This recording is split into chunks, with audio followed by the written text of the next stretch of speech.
John Lee to lead a delegation to the Middle East this weekend. Canada's Prime Minister Mark Carney in Washington for talks with Donald Trump. And a setback for Friedrich Merz in his bid to become Germany's 10th chancellor since World War II.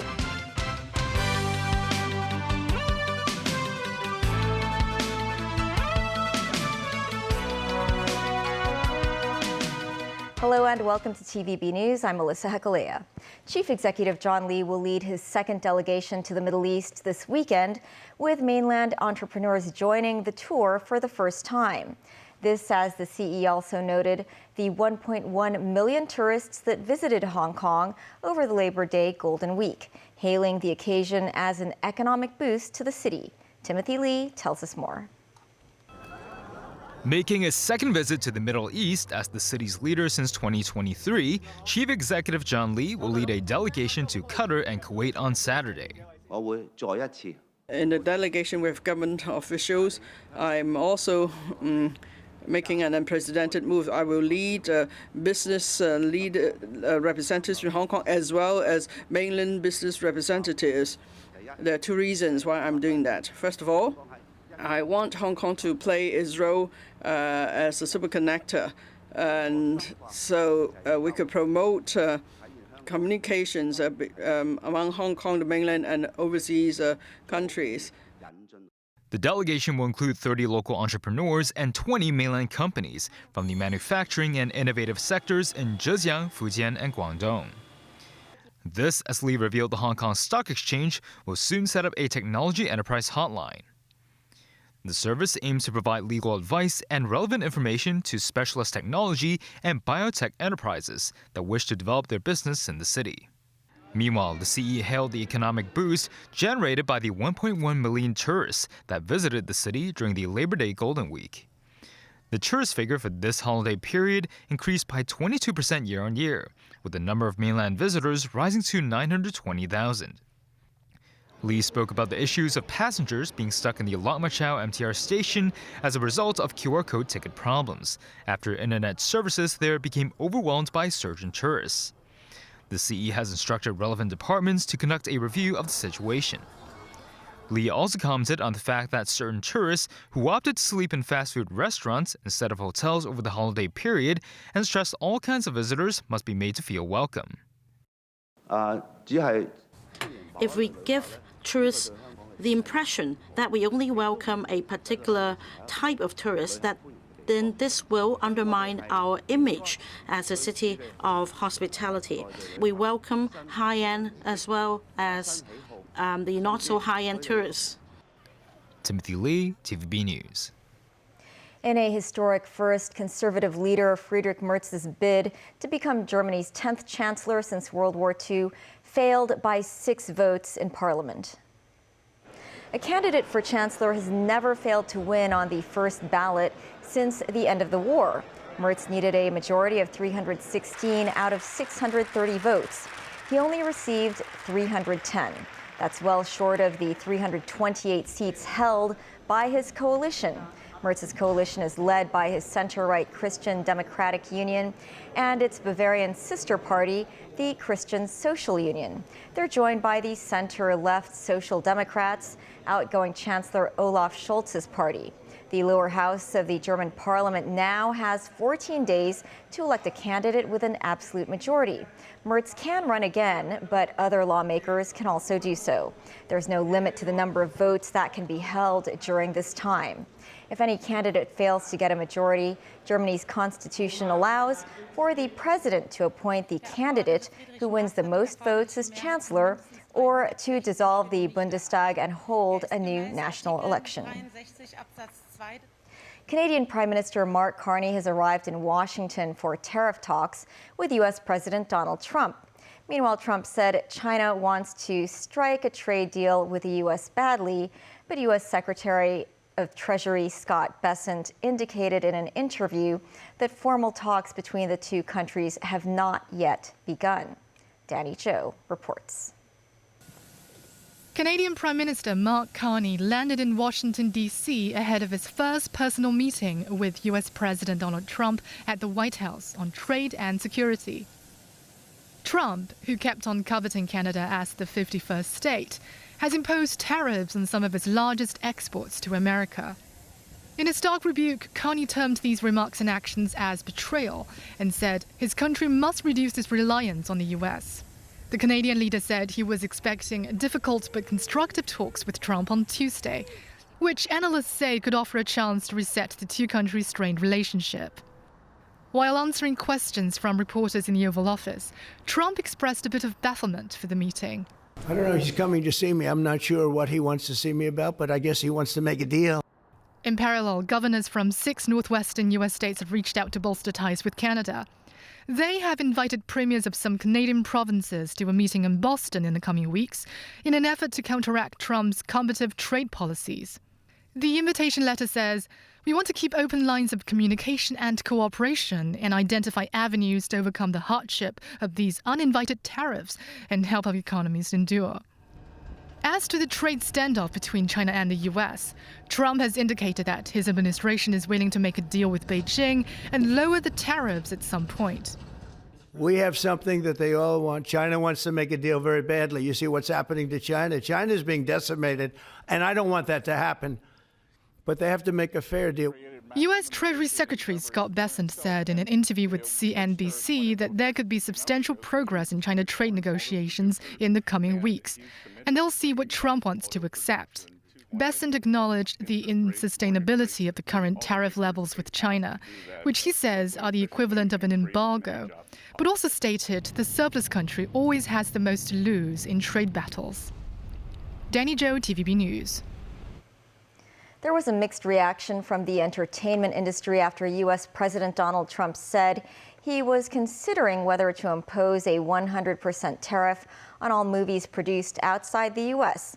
However, he issued few details on just how such a levy would work and said he would meet with some film industry officials to make sure they're happy with the tariff plan. Daniel Rell tells us more. Speaking at the White House, U.S. President Donald Trump told reporters he would meet with entertainment industry officials to get their views on his proposal to impose a 100% tariff on all movies produced outside the U.S. Trump said he wanted to make sure the film industry was happy with his plan and claimed it has been decimated by foreign competition. Our film industry has been decimated by other countries taking him out, and also by incompetence, like in Los Angeles. The governor is a grossly incompetent man. He's just allowed it to be taken away from, Hollywood. Hollywood doesn't do very much of that business. They have the nice sign and everything's good, but they don't do very much. A lot of it's been taken to other countries, and a big proportion. And I'm actually going to meet with some because, there's some advantages, I guess, and I'm not looking to hurt the industry. I want to help the industry. But they're given financing by other countries. They've given a lot of things, and the industry was decimated. Still, the White House said it had not made any final decisions on movie tariffs, but noted Hollywood film production had sharply declined from the previous year. The primary union representing actors issued a statement supporting Trump's proposal. SAG-AFTRA National Executive Director and Chief Negotiator Duncan Crabtree-Island said the union supports efforts to increase domestic movie, television and streaming production and adding jobs for American workers. The International Alliance of Theatrical Stage Employees, a union representing more than 170,000 technicians and craftspeople, called for a balanced federal response that includes tax incentives to help bring jobs back to the U.S. Entertainment attorney Stephen Weisernecker said producers, financiers and film officers were trying to figure out how tariffs would be implemented. However, he said it could lead to a notable shift in production back to the United States. Other veteran studio executives said the lack of clarity over the timing of the proposed levy could prove problematic for the industry, as the biggest budget films are often produced across several continents. Dan Orell, TVB News. The U.S. Education Department has announced that Harvard University will receive no new federal grants until it meets federal demands on a range of subjects. Harvard was notified on Monday that it will be cut off from new federal research grants. Trump administration officials have accused Harvard of enrolling foreign students who showed contempt for the U.S. They said the school had serious failures for allowing anti-Semitism and racial discrimination after pro-Palestinian protests last year, and for failing to allow a range of views on its campus. Trump earlier froze $2.2 billion in federal grants to Harvard and is pushing to strip the Ivy League school of its tax-exempt status. The university sued to halt the funding freeze last month and reiterated its refusal to acquiesce in a latest statement, saying the government was retaliating for Harvard's lawsuit. Israel attacked targets in 4 separate regions in the Middle East within 24 hours. Yemen, Lebanon, Syria, and Gaza all reported to have been hit in airstrikes. The Israeli government also approved the expansion of military operations in Gaza and will prolong its presence there. David Garrett reports. Prime Minister Benjamin Netanyahu continues to face a corruption trial, the first sitting leader of Israel battling criminal charges. His political focus is on destroying threats to Israel. In one day, Israel attacked Yemen, Lebanon, Syria and Gaza. Netanyahu's cabinet approved intensive operations in the Gaza Strip and green-lighted plans to stay in the Palestinian territory for an unspecified amount of time. The leader spoke after the cabinet convened and agreed to capture Gaza. The Chief of Staff recommends to go to defeat Hamas. I agree with him. We are not letting up, not giving up on anyone, Netanyahu said. There'll be population movement in Gaza. This will inevitably lead to countless more civilians killed and the further destruction of Gaza. What's imperative now is an end to the violence, not more civilian deaths and destruction. Gaza is and must remain an integral part of a future Palestinian state. The Secretary General continues to call for an immediate, permanent ceasefire. The hostages must be released immediately. Criticism too back in Jerusalem as hundreds protested almost immediately over Netanyahu's new plan. The demonstrators called for the war to stop, not be expanded, voicing their concerns while gathering outside the Knesset. They reject Netanyahu's claim the offensive will bring remaining Hamas-held hostages home. Israel's move prompted a Hamas official to say there's no point in more talks. Netanyahu with defense chiefs directing strikes on the Houthis in Yemen. He promised this was coming in retaliation for a Houthi missile fired on Sunday that landed near Israel's main airport, causing minor injuries and major disruption. This was a result of the strikes in Yemen. Fierce flames, explosions and smoke in a video of a crumbling cement factory. The Iran-backed Houthis released this video. The commentary from their media office can be heard, saying 6 strikes hit the port area of Hodeidah. A US official says American forces did not participate. The US military has hit targets in Yemen after the militant group disrupted shipping in the Red Sea in solidarity with Palestinians. Israel also reportedly attacked Hezbollah targets in Lebanon and groups in Syria. David Garrett, TVB News. Still ahead, Cardinals from across the globe start meeting this week to decide who will be the next pope. And a survey finds many local residents have a poor understanding of warts.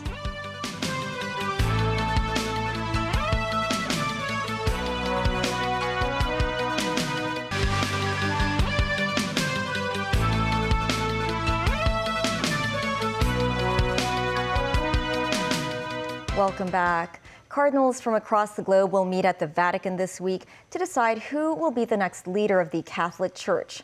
Although they hail from 70 different countries, the 133 cardinals seem united in finding a pope who will be able to make the 2,000-year-old church credible and relevant in today's world, especially to young people. Tracy Furness has more.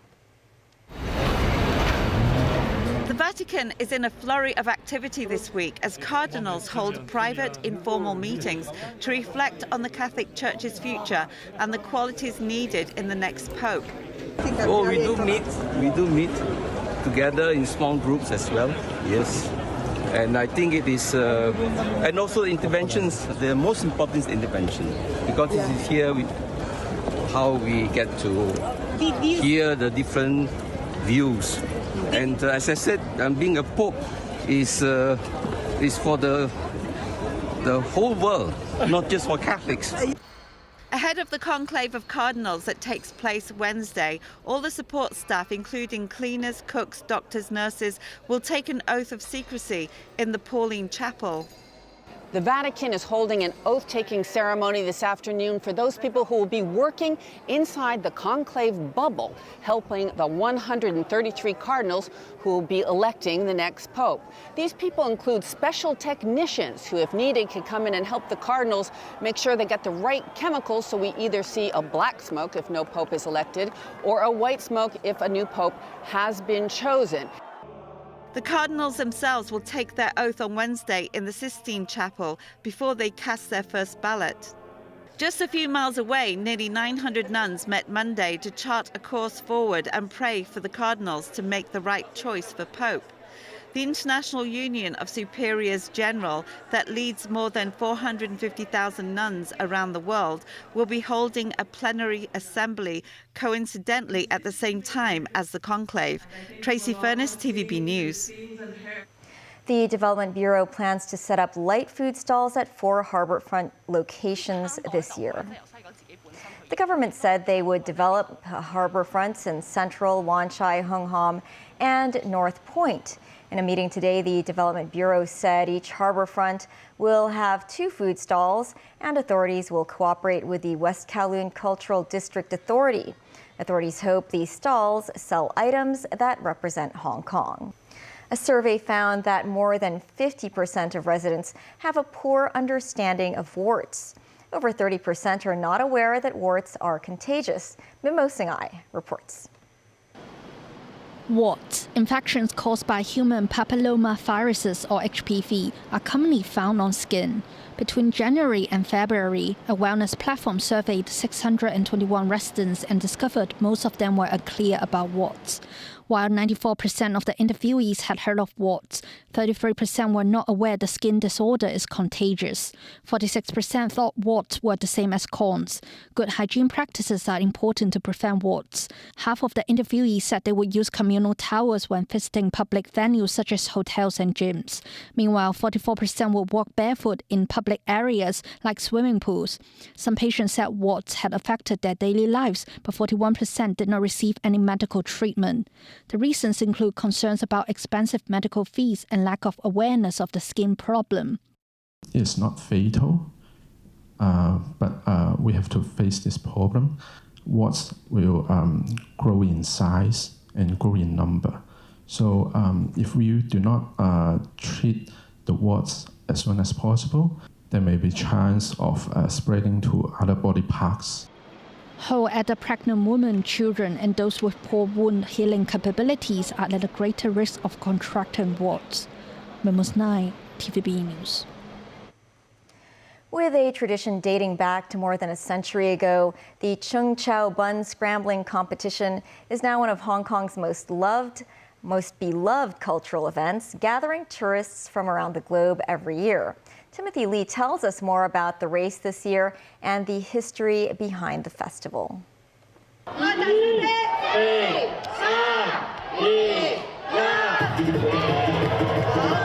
The Chung Chow Bun Scrambling competition kicked off at the stroke of midnight on Monday evening, with 12 finalists fighting for glory. 6 men and 6 women had to race up the 14-meter bun tower in a test of strength and speed. Last year's Bun King and Bun Queen, firefighter Yip Kin Man and nurse Janet Kong, participated in this year's race. Each competitor aimed to grab as many buns as possible within 3 minutes, with higher points awarded for buns collected near the top. Embracing a mixture of tradition and modernity, the once male-only race now allows the participation of female competitors. The Bun Festival itself dates back to the 18th century, when Chung Chow residents who suffered greatly from a plague believed the offering of buns to deities would end the outbreak. Within a time limit of 3 minutes, all contestants have to come back to the ground, otherwise they will be disqualified.